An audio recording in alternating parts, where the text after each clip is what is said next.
시편 3편 1절. 여호와여, 나의 대적이 어찌 그리 많은지요. 일어나 나를 치는 자가 많으니이다. 많은 사람이 나를 대적하여 말하기를 그는 하나님께 구원을 받지 못한다 하나이다. 셀라. 여호와여, 주는 나의 방패시여 나의 영광이시여 나의 머리를 드시는 자이시니이다. 내가 나의 목소리로 여호와께 부르짖으니 그의 성산에서 응답하시는도다. 셀라. 내가 누워 자고 깨었으니 여호와께서 나를 붙드심이로다. 천만인이 나를 에워싸 친다 하더라도 나는 두려워하지 아니하리이다. 여호와여, 일어나소서. 나의 하나님이여, 나를 구원하소서. 주께서 나의 모든 원수의 뺨을 치시며 악인의 일을 꺾으셨나이다. 구원은 여호와께 있사오니 주의 복을 주의 백성에게 내리소서. 셀라. 시편 4편 1절. 내 의의 하나님이여, 내가 부를 때 응답하소서. 곤란 중에 나를 너그럽게 하셨사오니 내게 은혜를 베푸사 나의 기도를 들으소서. 인생들아, 어느 때까지 나의 영광을 바꾸어 욕되게 하며 헛된 일을 좋아하고 거짓을 구하려는가. 셀라. 여호와께서 자기를 위하여 경건한 자를 택하신 줄 너희가 알지어다. 내가 그를 부를 때 여호와께서 들으시리로다.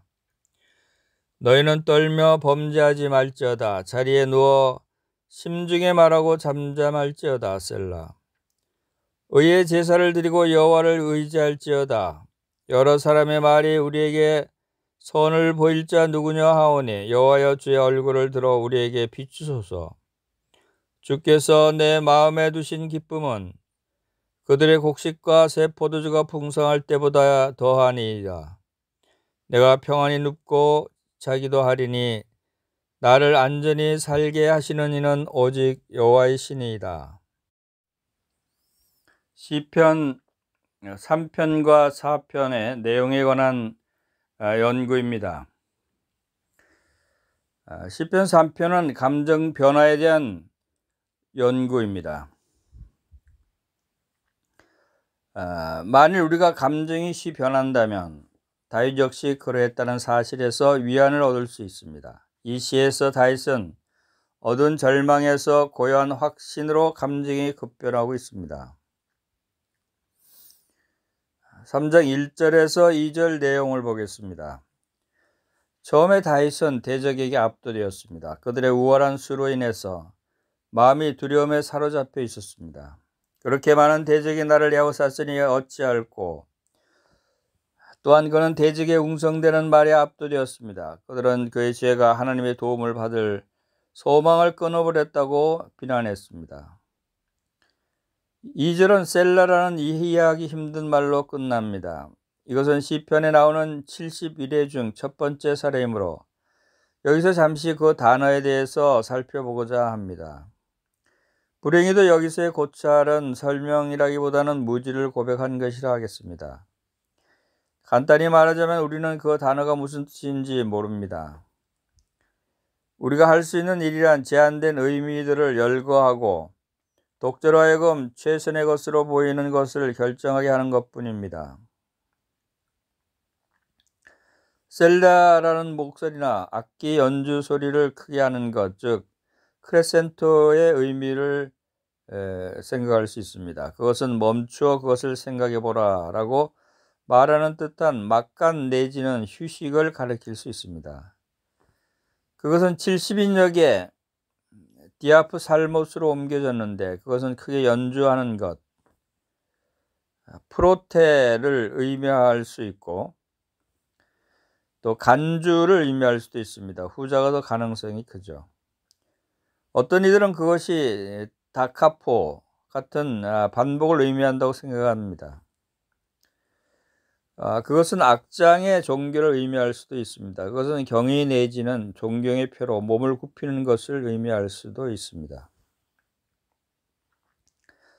3장 3절 내용을 보겠습니다. 이 시 분위기가 3절에서 바뀝니다. 다윗은 눈을 대적에게서 여호와께로 돌렸으며 그것은 그의 온 전망을 변화시켰습니다. 즉시 그는 여호와 안에서 자신이 방패와 영광의 근원과 그의 머리를 드시는 분을 소유했음을 깨달았습니다. 그의 방패로서 여호와께서 그에게 대적의 살해로부터의 완전한 보호를 허락하셨습니다. 그의 영광으로서 여호와께서 그에게 그동안 그에게 쌓이던 수치와 비난과 비방 대신에 영예와 유영과 변호를 허락하셨습니다. 그의 머리를 드시는 분으로서 여호와께서 그를 격려하고 높이셨습니다. 3장 4절입니다. 하나님에 대한 그러한 참되고 탁월한 생각에 감명이 되어서 다윗은 기도로 여호와께 나아갔으며 자신의 간구가 연락되고 응답되었다는 즉각적인 확신을 얻었습니다. 하나님은 그 성산에서, 즉 그분의 백성 중에서 거하시는 예루살렘 성전이 있는 곳에서 응답하셨습니다.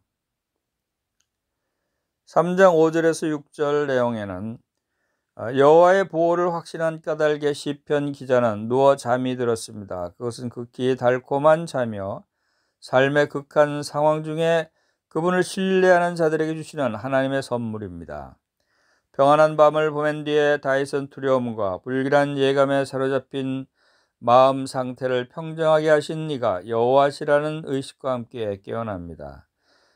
이제 그는 천만인이 그를 에워싼다 하더라도 대적을 두려움 없이 대면할 용기를 얻었습니다. 3장 7절 그렇다고 해서 기도가 더 이상 필요 없다는 의미는 아닙니다. 지난밤 우리를 지탱해 준 은혜가 오늘도 자동적으로 그렇게 해주지는 않습니다. 우리는 매일 하나님의 은혜를 새롭게 공급받을 필요가 있습니다.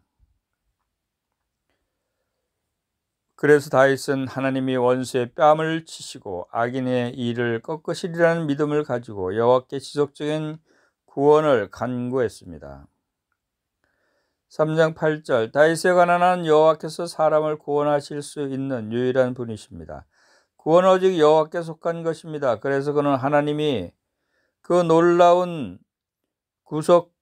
지속적으로 베푸심으로써 그 놀라운 구원을 지속적으로 베푸심으로 그분의 백성들을 축복하시기를 구했습니다. 이 하나님의 사람의 요동하는 감정은 이 시의 표제를 다시 한번 살펴봄으로써 더 잘 이해할 수 있을 것입니다.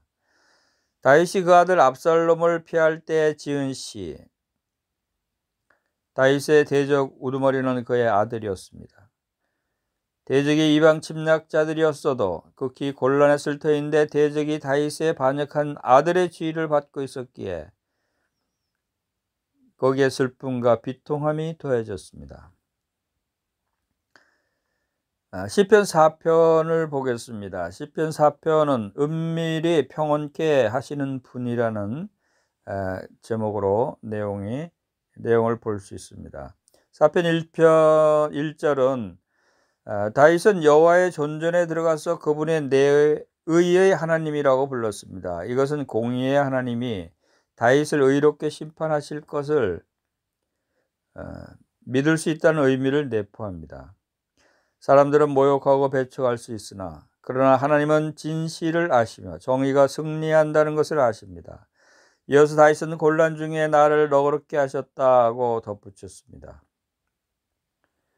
4장 2절에서 3절 다윗의 호소의 직접적인 배경은 2절에서 5절에서 추론할 수 있습니다. 그는 거짓을 일삼는 자들에게 모욕과 비방을 받고 있었습니다. 그 비방들은 그의 이름을 실추시키고 그의 인격을 말살하고 근거 없는 고소와 공공연한 거짓말로 그의 평판을 손상시키고 있었습니다. 다윗은 그들이 언제까지 그렇게 격노할지를 물은 다음에 하나님이 그의 편임으로 그를 넘어뜨리려는 그들의 노력이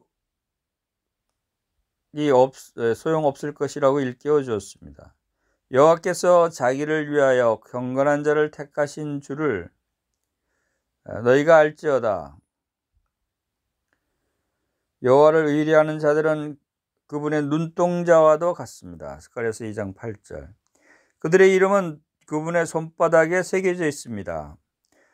그분은 그들이 부를 때 들으시고 속히 그들을 도우러 일어나십니다. 이렇게 하여 다윗은 하나님이 우리를 위하시면 누가 우리를 대적하리요? 라고 한 바울의 고백을 미리 들려주고 있습니다. 4장 4절입니다. 다윗의 대적은 그 뜨거운 분노를 식혀야 했습니다. 만일 분노하려면 의로운 목적을 위해서 해야 합니다. 분내어 범죄치 말지어다 라는 문구에서는 에베소서 4장 26절에 인용되었는데, 거기서는 신자들을 대상으로 권면하는 중에 하나님을 위해서 분노하는 것은 옳으나 자기 자신을 위해서 분노하는 것은 옳지 않다는 것을 상기시킵니다. 여기 시편 4편에서는 물론 악인을 대상으로 분노를 과격한 행동으로 표출하지 말라고 경계한 것입니다. 그들은 고요한 밤에 자리에 누워 그들의 마음을 살피고 하나님을 대항해서 싸운 일의 어리석음을 생각해 보아야 합니다. 그렇게 자신을 돌아봄으로써 그들의 비방이 그치고 그들의 악한 계획이 무산될 것입니다. 4장 5절 보겠습니다. 4장 5절에는 담대한 전도자의 추진력을 드러내며 다윗은 여호와에 대한 믿음에 실질적인 의의를 더하라고 악인에게 권고했습니다. 공의를 제물로 삼으라. 그러나 이 일은 여호와를 의리하는 사람들에 의했으면 정해질 수 있습니다. 4편 6절에는 많은 사람들이 번영과 행복을 원합니다. 그들은 계속해서 선을 보기를 갈망합니다. 그러나 문제는 그들이 축복하는 자 없는 복을 구하고 하나님 없는 선을 구한다는 것입니다. 그들은 그리스도로 충만한 삶에 모든 혜택을 원하면서 그 혜택을 주시는 분은 원하지 않습니다. 그들과 대조적으로 다윗은 여호와여 주의 얼굴을 들어 우리에게 비추소서 라고 말하여 모든 선의 근원 되신 분께 직접 나아갑니다. 4장 7절 내용에는 그가 여호와 안에서 누리는 기쁨은 불경건한 자들이 곡간에 곡식이 가득하고 항아리에 포도주가 차고 넘칠 때 맛보는 기쁨을 훨씬 능가합니다. 곡식과 포도주의 풍성한 수확도 주께서 내 마음에 두신 기쁨만한 기쁨을 주지 못합니다. 4장 8절입니다. 여호와의 충족성을 확신한 까닭에 시편 기자의 내적인 파문은 가라앉습니다.